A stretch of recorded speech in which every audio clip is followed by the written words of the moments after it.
What else does the organization like to do in the community? What are some of your goals and some of your plans here? I think that we're going to open up and go into a little bit more detail on.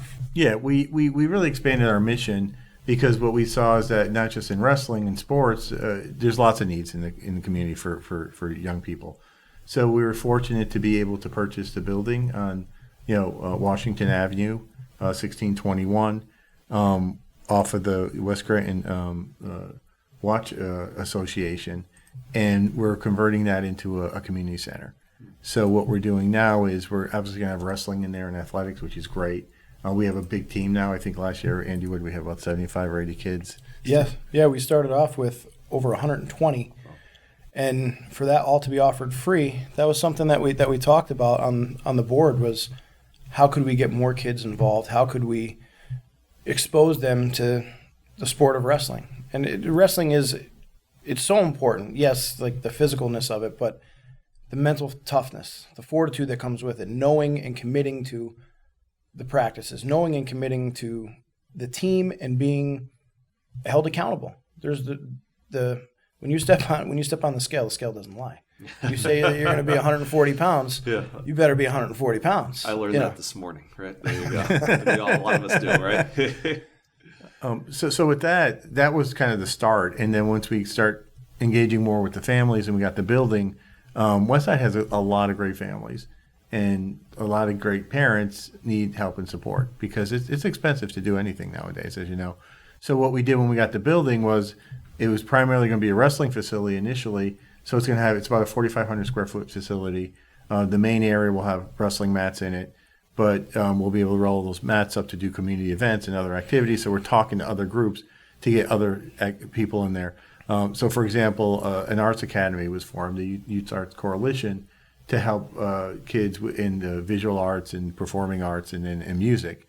So they're going to have a facility in our building, and they're going to run, all the programs that are going to be in our building are going to be free of charge, which is a big thing. So they're going to run free of charge programs in there, and then we'll be working with them, and we're thinking of other groups as well. So what started off as like a wrestling mission became a community mission, and now we got the building and the resources, and we've been spending a lot of time raising grants, and we've been very successful with grants, which we want to thank Marty Flynn, our state senator, and our state reps, Kyle and Bridget, for supporting us in that.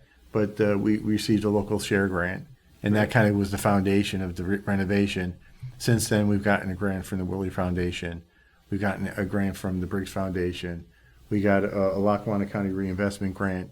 And we have some other exciting announcements coming up, which we can't say yet, with additional grants. So this building is going to be a really brand new, state-of-the-art community center with multiple activities for all different types of kids. And the key point is it's going to be free of charge, and we're going to bring in the right people. So we're really excited about that. Congratulations. We know it's not easy to secure a lot of that funding. We've worked with a lot of those organizations here ourselves, and you've really got to have real credibility and real good organization and good plans for the future to make something like that work with all of those funders.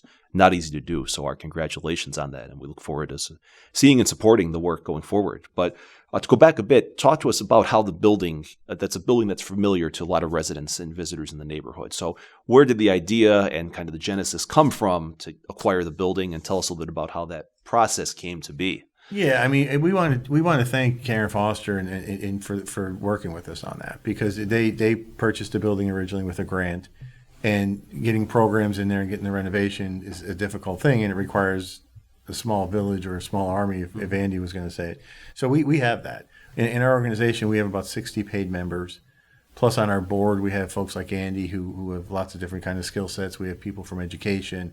We have people from law enforcement. So we have a really good group of folks working on this. So we want to thank Karen for working with us and getting the building from her organization. But the idea came from is we see the building all the time. We're on West Side, sure, and we see it, and we see the mural on there, and we're like, wow, we need to do something. And it was we probably bit off a little more than we could chew in the beginning, because that wasn't the full scope of our mission. But we stepped it up, and people stepped up with us.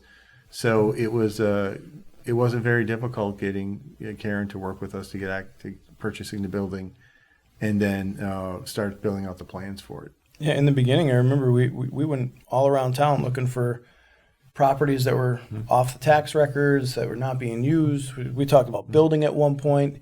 And this just seemed to fit and work the best for all parties involved. And seems like a little work on some ends and a little less on the other. Like we don't have to build a building.